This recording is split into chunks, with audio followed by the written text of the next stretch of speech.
All right, guys, I'm back under the carport.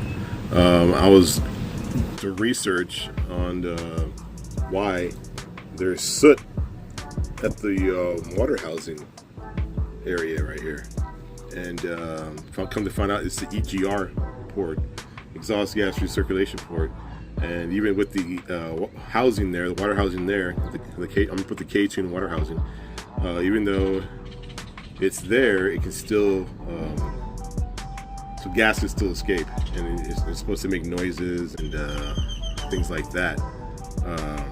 You start to see soot come out the side of the water housing.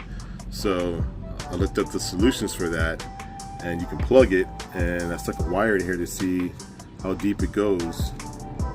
And it goes about, I already measured it earlier, it's about 98 millimeters. So I had a bolt, one of my bolts from the engine mount.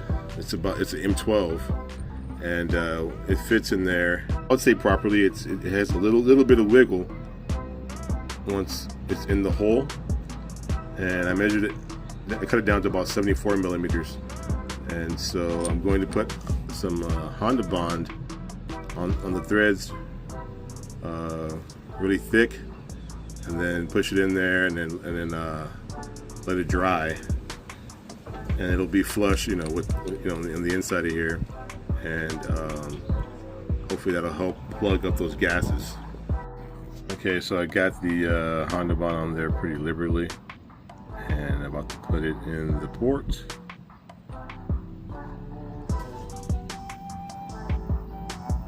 It went in really snug like, so when it dries, that should really seal it up.